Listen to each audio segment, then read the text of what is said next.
you'll see the mistake that they made because they believed in straight lines, because the church was promoting the idea of straight lines. They wanted to promote that cross. The God that they were talking about was not the true God of the universe. It was much larger than that. So before we get into this, I want to give you a heads up. In the next few minutes, Terrance Howard is going to lay out some pretty mind-blowing ideas that could seriously change how we see the world. He'll touch on some deep stuff about the universe, reality, and even religion. So it might just get a little intense at times. Just stay with us, rewind if you need to. So if you're ready, let's dive in. If you looked at this, you'll say, oh, that's a square right there, right in the middle. Sure. You'll see that square happening right there. Uh-huh. But if you look at it from the side, from its real perspective, you see that it's not. The straight lines are an illusion. Again, we are being fooled by our senses because there is no motion in a straight line. One of the main things Terrance challenges is the whole idea of straight lines existing in nature. His view is that everything in the universe moves in waves or curves.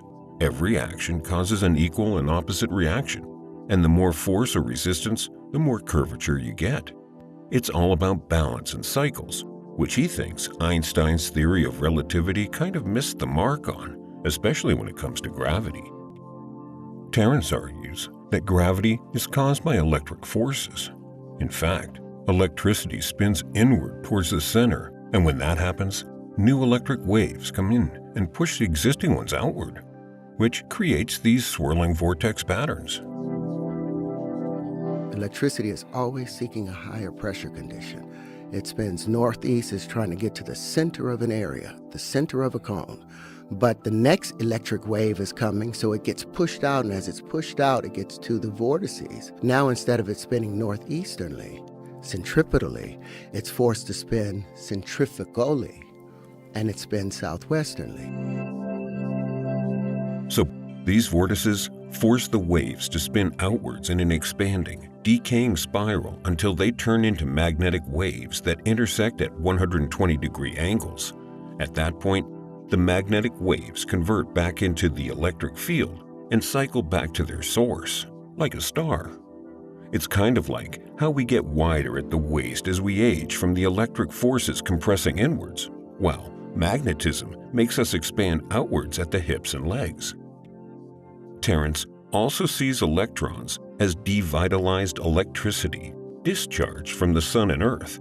In other words, when these electrons hit our magnetic field, they get pulled back in, compressed into usable electric energy for the earth, and then pushed back out at the equator.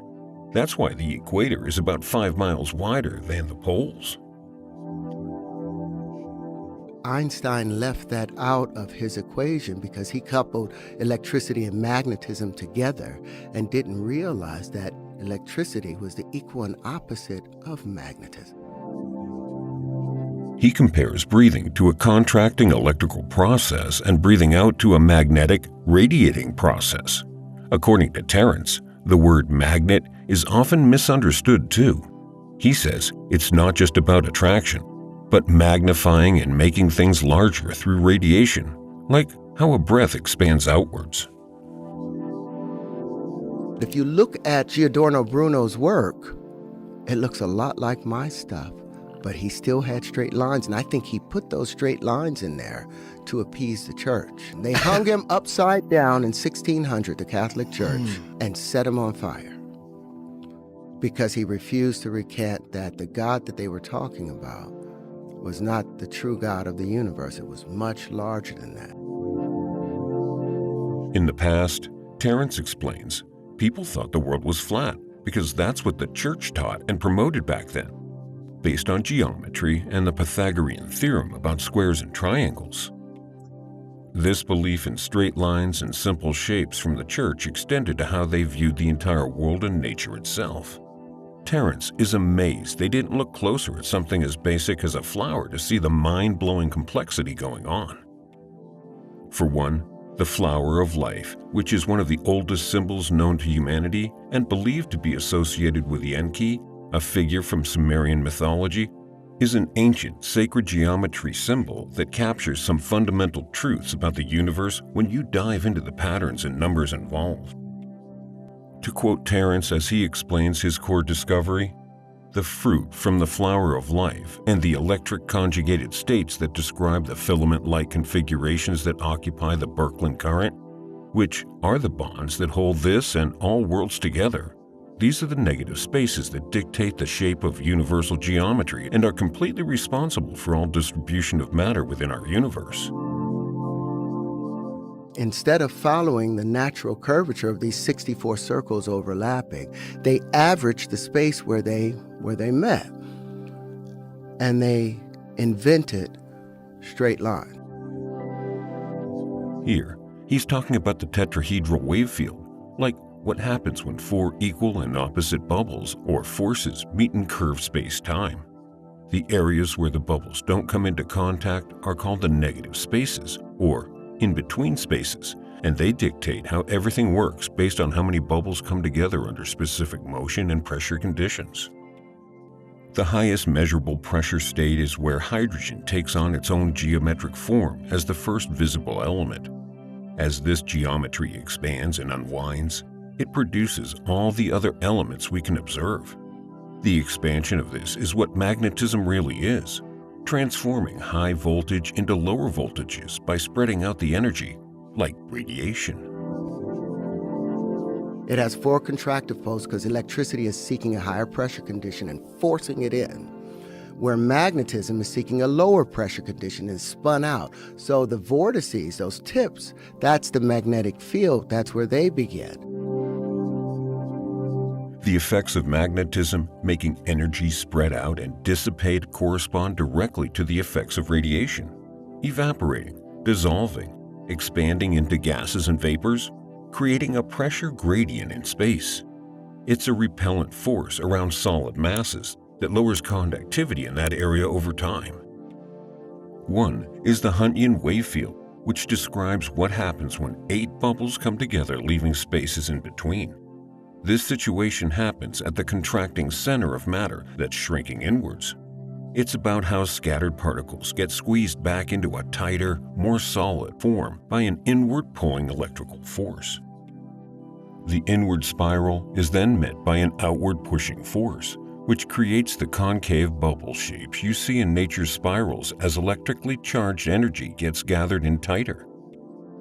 Now, with mirror wave field, it's when 6 bubbles come together, with the key being the empty spaces in between that create the initial wave motion and pressure conditions.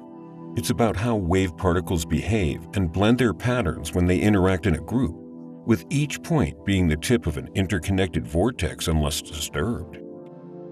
At the mirror wave field's core is the Huntian, representing light contracting into a crystalline structure. Even though it's where 6 spheres meet, its behavior follows set laws of nature that govern how light and particles interact on this fundamental level to form complex structures. And this looks just like a photon, and guess what? It has 30 poles. What is the speed of light? 299 million. They rounded off to 300 million kilometers per second squared. But if you look at it from the top, you'll see that I haven't violated anything. This looks like what happens in nature. Now, the Orrin wave field is when 12 bubbles come together, focusing on the pressure and movement caused by the empty spaces between the bubbles pushing against them. Imagine 12 bubbles all touching. The gaps between them exert a force that affects how the bubbles move and the pressure. Terrance says this is a common pattern in nature for crystallization, with 4 poles that play a key role. The balanced interaction between the bubbles and the forces from the empty spaces is what allows crystals to form their orderly shapes.